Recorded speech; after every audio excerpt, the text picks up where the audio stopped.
കേരളത്തിലെ മാധ്യമങ്ങളെല്ലാം ഒരേ സ്വരത്തിൽ പറയുന്ന ഒരു കാര്യമുണ്ട്. ഡൽഹിയിൽ ജയിച്ചത് BJP അല്ല, മറിച്ച് RSS ആണ് എന്നുള്ളത്. ഇതാണ് RSSന്റെ സംഘടനാ സെറ്റപ്പ് അല്ലെങ്കിൽ സംഘടനാ തന്ത്രം, സംഘടനാ പാടവം എന്നാണ് കേരളത്തിലെ മാധ്യമങ്ങളെല്ലാം ഒരേ സ്വരത്തിൽ പറയുന്നത്. എക്സിറ്റ് പോൾ ഫലങ്ങളെപ്പോലും RSSന് ചില സമയം അവരുടെ പ്രവർത്തനങ്ങളുടെ കവച്ചു വയ്ക്കാനായിട്ട് സാധിക്കും എന്നും കേരളത്തിലെ മാധ്യമങ്ങൾ പറയുന്നു. RSSനെ ഒന്നടങ്കം അംഗീകരിക്കുന്ന കാഴ്ചയാണ്, അതായത് കേരളത്തിലെ ലെഫ്റ്റ് ലിബറൽ മാധ്യമ പ്രവർത്തകർ പോലും RSSനെ അംഗീകരിക്കുന്ന കാഴ്ചയാണ് കാണാനായിട്ട് സാധിക്കുന്നത്.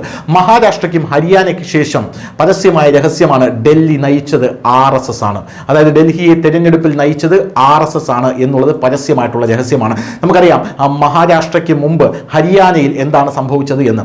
ഹരിയാനയിൽ അഴിമതിയിൽ മുങ്ങിക്കുളിച്ച ഒരു BJP സർക്കാരായിരുന്നു അവിടെ ഉണ്ടായിരുന്നത്. പടലപ്പിണക്കങ്ങൾ അങ്ങേയറ്റമായിരുന്നു. പോരാത്തതിന് കേന്ദ്രത്തിനെതിരെയുള്ള പ്രതിഷേധങ്ങളുടെ സകല കേന്ദ്ര ബിന്ദുവും ഹരിയാന തന്നെയായിരുന്നു.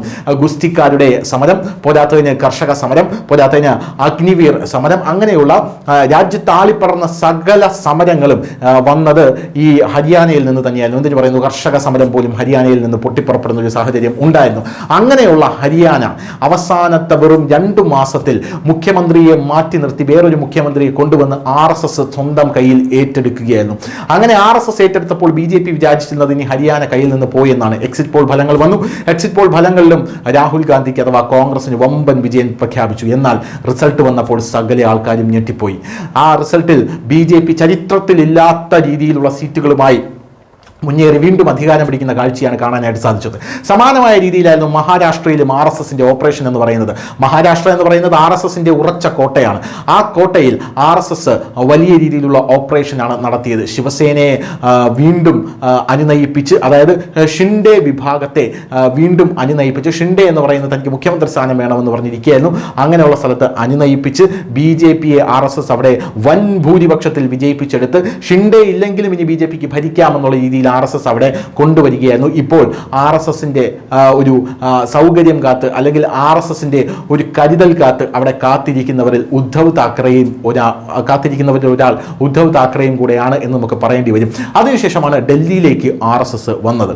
ഇവിടെയെല്ലാം RSS എന്താണ് ചെയ്യുന്നത് എന്ന് നമുക്ക് അറിയണ്ടേ. ഇവിടെയെല്ലാം RSS ജനങ്ങൾക്കിടയിലേക്ക് ഇറങ്ങുകയാണ്.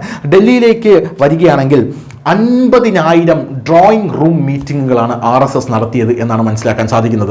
ഡ്രോയിങ് റൂം മീറ്റിംഗ് എന്ന് പറഞ്ഞാൽ ഒരു കുടുംബത്തിൻ്റെ ഒരു ഹാള്, അതാണ് ഡ്രോയിങ് റൂം. അവിടെ കുടുംബവുമായി സംഗമിക്കുക അല്ലെങ്കിൽ കുടുംബവുമായി കാര്യങ്ങൾ സംസാരിക്കുക എന്നുള്ളതാണ്. എന്താണ് ഇവിടെ ചെയ്യാൻ പോകുന്നത്, എന്താണ് ഈ നാടിന് ആവശ്യം എന്നുള്ളതിൻ്റെ യഥാർത്ഥത്തിലുള്ള ചർച്ച. അങ്ങനെ 50,000 ഡ്രോയിങ് റൂം മീറ്റിങ്ങുകളാണ് RSS ഡൽഹിയിൽ നടത്തിയത് എന്ന റിപ്പോർട്ടാണ് പുറത്തു വരുന്നത്. പോരാത്തതിന് ഡൽഹി തെരഞ്ഞെടുപ്പ് പ്രഖ്യാപിച്ചതോടുകൂടി തന്നെ RSS 25 വിങ്ങായി ഡൽഹിയിൽ തിരിഞ്ഞു. ആ 25 വിങ്ങിനകത്തും പല പല ഉപശാഖകൾ ഉണ്ടായിരുന്നു. ഇങ്ങനെ ഡൽഹിയിലെ ഓരോ ജനങ്ങളുടെയും വീട്ടുപടിക്കൽ ചെന്ന് പ്രചരണം നടത്തണം, വീടുകൾ കയറി ഇറങ്ങണം എന്നുള്ള നിർദ്ദേശമാണ് RSS നൽകിയത്. പക്ഷേ ഇതാരും അറിഞ്ഞിരുന്നില്ല. ചില മാധ്യമങ്ങളൊക്കെ ഇത് വാർത്തയാക്കിയിരുന്നു, എന്നാൽ കേരളത്തിലെ മാധ്യമങ്ങളൊന്നും ഇത് ശ്രദ്ധിച്ചില്ല. കാരണം RSSന്റെ പ്രവർത്തനം അത്രയ്ക്ക് സൈലന്റ് ആണ്, അത്രയ്ക്ക് ഗ്രാസ് റൂട്ട് ലെവലിലാണ് RSSന്റെ പ്രവർത്തനം നടക്കുന്നത് എന്നുകൊണ്ട് തന്നെയാണ് ഈ 70,000 യോഗങ്ങളാണ് RSS മഹാരാഷ്ട്രയിൽ നടത്തിയത്. ഹരിയാനയിലാണെങ്കിൽ 10,000 യോഗങ്ങൾ, ഡൽഹിയിൽ 16,000 യോഗങ്ങൾ RSS നടത്തി. യോഗങ്ങൾ എന്ന് പറയുമ്പോൾ നിങ്ങൾ വിചാരിക്കും വലിയ റാലികളായിരിക്കും, അങ്ങനെയൊന്നുമല്ല. 3-4 പേരും ചേർന്ന് നടത്തുന്ന ഒരു മീറ്റിംഗ്, ഇതാണ് RSSന്റെ യോഗം എന്ന് പറയുന്നത്. വലിയ വലിയ സംഭവങ്ങളായിരിക്കും അതിനുശേഷം ഉണ്ടാകുന്നത്, എന്നാൽ ചെറിയ ചെറിയ യോഗങ്ങളായിരിക്കും. കാണുമ്പോൾ അങ്ങനെയായിരിക്കും തോന്നുന്നത്. ഇതാണ് RSSന്റെ തന്ത്രം എന്ന് പറയുന്നത്. ഡൽഹിയിലും അത് തന്നെയാണ് സംഭവിച്ചത്. RSS കളത്തിലിറങ്ങിയിട്ടുണ്ട് എന്ന് പറഞ്ഞപ്പോൾ തന്നെ BJP മാറി നിൽക്കുകയായിരുന്നു. എന്ന് പറഞ്ഞാൽ BJPക്ക് ആശ്വാസം ലഭിച്ചു, അവിടെ പണി കുറഞ്ഞു. അതിനുശേഷം ഇന്ന് റിസൾട്ട് വന്നപ്പോൾ അതിൻ്റെ ഗുണം എന്താണ് എന്ന് പ്രേക്ഷകർക്ക് നേരിട്ടറിയാൻ സാധിച്ചു. 48 സീറ്റുകളിലാണ് BJP ഇപ്പോൾ വിജയിച്ച് കയറിയിരിക്കുന്നത്. അരവിന്ദ് കെജ്രിവാളും മനീഷ് സിസോദിയയും അടക്കം തോറ്റു തുഞ്ഞമ്പാടുന്ന കാഴ്ച നമുക്ക് കാണാനായി സാധിച്ചു. കൽക്കാജി മണ്ഡലത്തിൽ വിജയിച്ചുകൊണ്ട് അതിഷി തൻ്റെ മാനം നിലനിർത്തി, അതായത് AAPയുടെ മാനം നിലനിർത്തി എന്നും നമുക്ക് പറയാനായിട്ട് സാധിക്കും. ഇതാണ് RSS. വളരെ സൈലന്റ് ആണ്, പക്ഷേ അവർ എല്ലായിടത്തും കാണും. News desk, news India Malayalam.